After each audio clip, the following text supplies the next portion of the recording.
Angkat galon? Bisa. Masak? Bisa. Ngurus anak? Bisa. Masya Allah. Benerin genteng? Bisa. Nyapu-nyapu? Bisa. Masya Allah. Ngademin hati kamu pun aku bisa. Papa, kurang apa lagi sih aku Pak di matamu Pak? Masya Allah ya Rahman ya Karim. Istri dalam kedudukannya di dalam Islam adalah sebagai pendamping. Istri diciptakan bukan dari tulang kepala untuk jadi pemimpin. Istri tidak diciptakan dari tulang kaki bukan untuk diinjak-injak, diremehkan. Tapi istri diciptakan dari tulang rusuk yang ada di samping untuk menjadi pendamping, untuk menjadi mitra sejajar. Sebagaimana Imam Nawawi Al-Bantani di dalam kitabnya Uqudul Jen, kedudukan istri di dalam Islam adalah mitra sejajar dengan suami yang harus terpenuhi hak dan kewajibannya. Dan di dalam Islam, Masya Allah, kedudukan istri itu adalah sebagai ra'iyah. Sebagaimana Rasulullah mengatakan, al-mar'atu ra'iyatun fi baiti zawjiha. Seorang istri adalah pemimpin di dalam rumah suaminya. Ketika suami keluar, maka istri yang akan mengurus domestik dalam rumah tangganya. Kalau ibarat perusahaan, suami adalah CEO, CEO. Pemimpin, maka istri adalah manajer yang mengatur segala keuangan rumah tangganya, yang mengatur kebutuhan rumah tangganya, yang mengatur segala apa yang dibutuhkan di dalam rumah tangganya.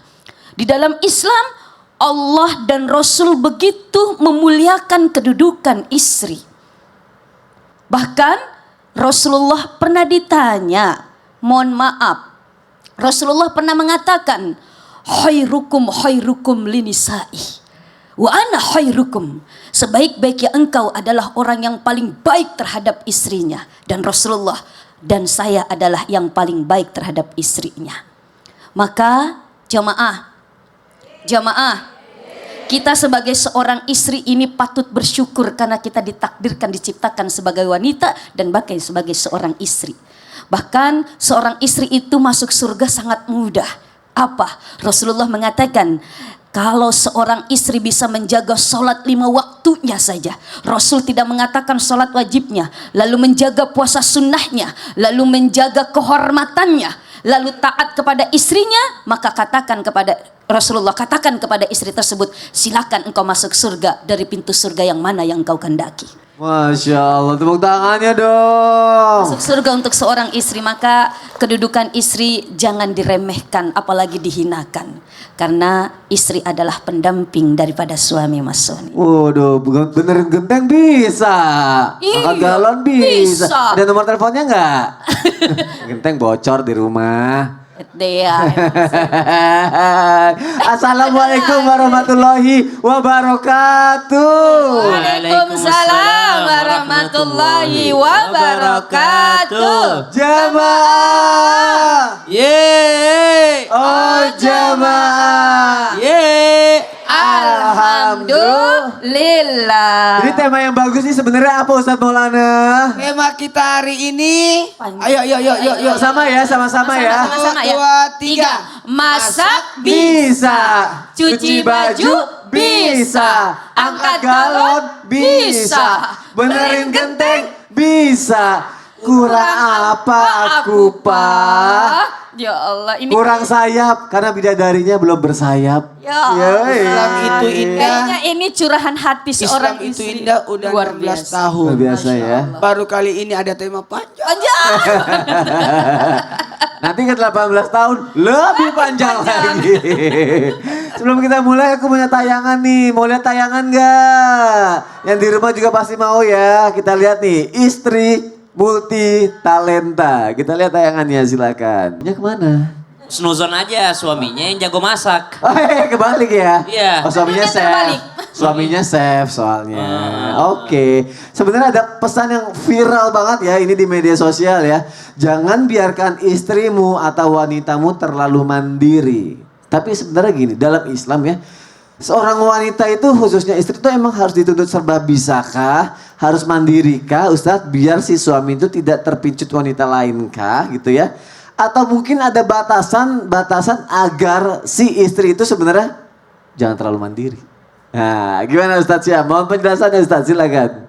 Terima kasih Mas Soni, tabi guru kami Ustaz Ramla, Ustaz Maulana, para alim ulama, para jamaah yang dimuliakan Allah Subhanahu wa taala. Assalamualaikum warahmatullahi wabarakatuh. Waalaikumsalam warahmatullahi wabarakatuh. Alhamdulillahi rabbil alamin, wassalatu wassalamu ala asyrafil anbiya'i wal mursalin sayyidina Muhammadin wa ala alihi wa sahbihi ajma'in. Subhanaka la ilma lana illa ma 'allamtana innaka antal alimul hakim. Ba'da aqul a'udzu billahi minasy syaithanir rajim. ومن يعمل من الصالحات من ذكر أو أنثى وهو مؤمن فأولئك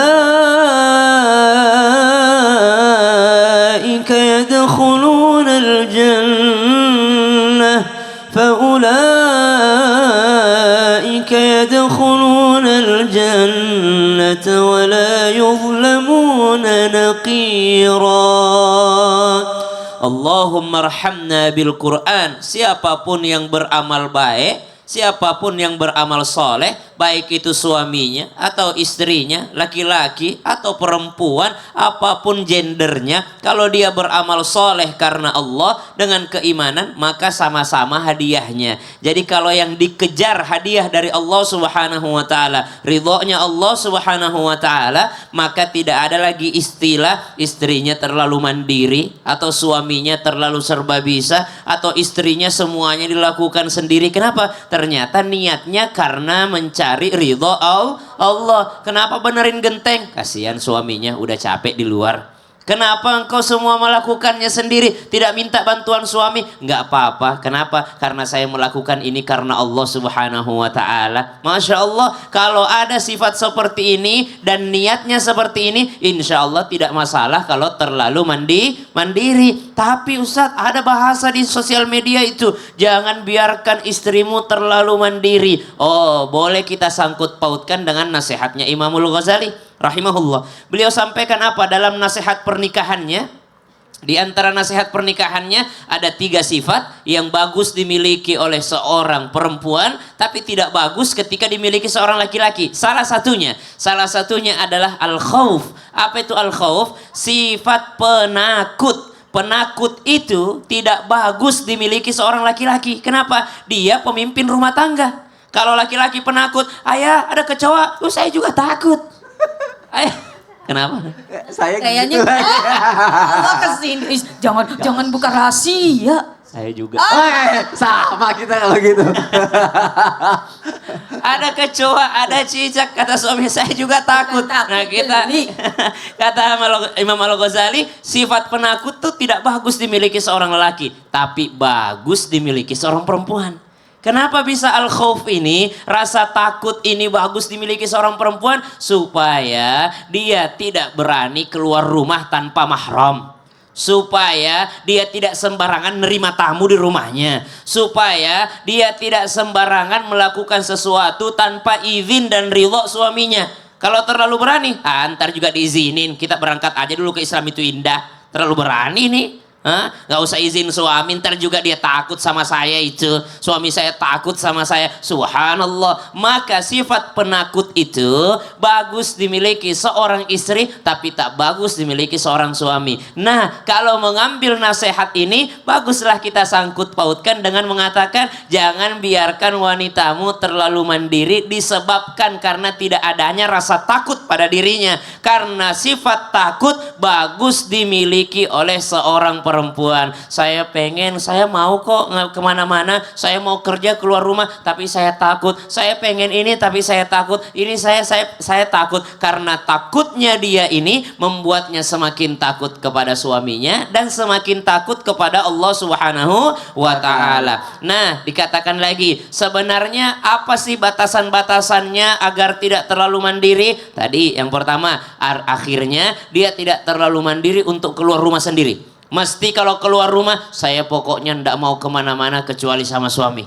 Kalaupun harus kemana-mana tanpa suami, mesti dengan izin dan ridho suami. Nah itu, kalau sudah seperti ini insya Allah menjadi batasan seorang perempuan untuk tidak terlalu mandiri. Kemudian batasan yang kedua, kalau tidak terlalu mandiri ini yang seperti apa sih? Tidak terlalu mandiri akhirnya dengan mengatakan saya tidak butuh nafkah dari kamu.